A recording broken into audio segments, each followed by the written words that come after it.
நாம் ரொம்ப ஆவலோடு எதிர்பார்த்திருந்த ராயன் படம் இன்றைக்கி ரிலீஸ் ஆகிடுச்சு.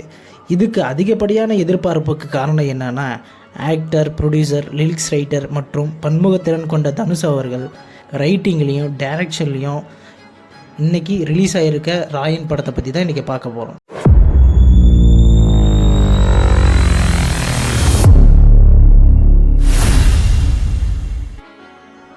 இந்த படத்தோட பாசிட்டிவ்னு சொன்னால், இதில் நடிச்சிருக்க ஆக்டர்ஸ் எல்லாருமே ஓரளவுக்கு அவங்க கரெக்டாக அவங்களுக்கு கொடுத்துருக்க ரோலை கரெக்டாக பண்ணியிருக்காங்க.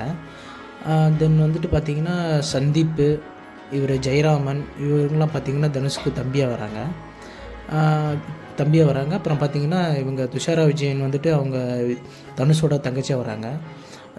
துஷாரா விஜயன் கொடுத்துருக்க ரோல் ரொம்ப நல்லாவே பண்ணியிருந்தாங்க.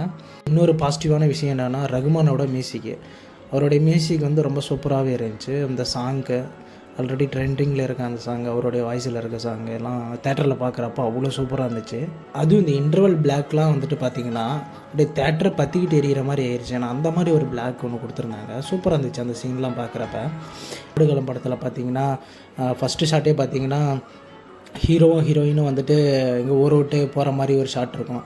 ஸோ அந்த மாதிரி ஷாட்லாம் கூட இந்த படத்தில் வந்துட்டு ஒரு 2 இடத்துல வச்சுருக்காங்க. இந்த படத்தோட நெகட்டிவ்னு சொன்னால் வந்துட்டு இவங்க செலக்ட் பண்ண அந்த ஸ்டோரியே வந்துட்டு ஒரு நெகட்டிவான ஒரு ஸ்டோரி தான். ஏன்னா வந்துட்டு தமிழ் சினிமாலேயும் சரி, எந்த லாங்குவேஜ் சினிமாலையும் சரி, இந்த மாதிரி ஒரு 100 படம் வந்திருக்கும். இதுக்கு வந்துட்டு சரி ஏதாவது புதுசாக வந்து ஒரு ஸ்க்ரீன் ப்ளே பண்ணியிருப்பாங்களா அப்படின்னு சொல்லிட்டு தான் பார்க்கலான்ட்டு போனோம்.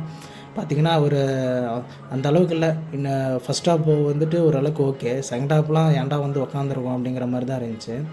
எந்திரிச்சு போயிடலாங்கிற அளவுக்கு கூட ஒரு அளவுக்கு நம்மளுடைய பொறுமையை ரொம்ப சோதிக்கிற அளவுக்கு வந்துட்டு ரொம்ப லேக் ஆகிட்டு, அதுவும் இந்த மாதிரி ரொம்ப ஒரு மோசமான ஒரு வில்லங்களை 2 பேர்த்தையும் பார்த்ததே இல்லை. எதுக்கு சம்மந்தமே இல்லாமல் அவரை போய் கொல்றாங்க, அவரை ஏன் இவங்க கொல்றாங்க அப்படிங்கிற ஒரு ரீசனே இல்லாமல் அவங்களும் கொண்டிருக்காங்க. இதில் போலீஸ் பிரகாஷ்ராஜ் வேறு இன்வெஸ்டிகேஷன் பண்ணுறான்னு சொல்லிவிட்டு அவர் அப்பப்போ வந்துட்டு போகிறார், என்ன பண்ணுறாருன்னு அவரும் தெரியல. லாஜிக்கே எல்லா படத்தில் லாஜிக்கை தூக்கி ஓரம் வச்சுட்டு அவங்க அகல ஒன்று ஏதோ பண்ணி வச்சுருக்காங்க. One time watchable movie. So வந்துட்டு உங்கள் ஃப்ரெண்ட்ஸோடு எதனா போகிறதா இருந்தால் ஒரு டைம் போகலாம்.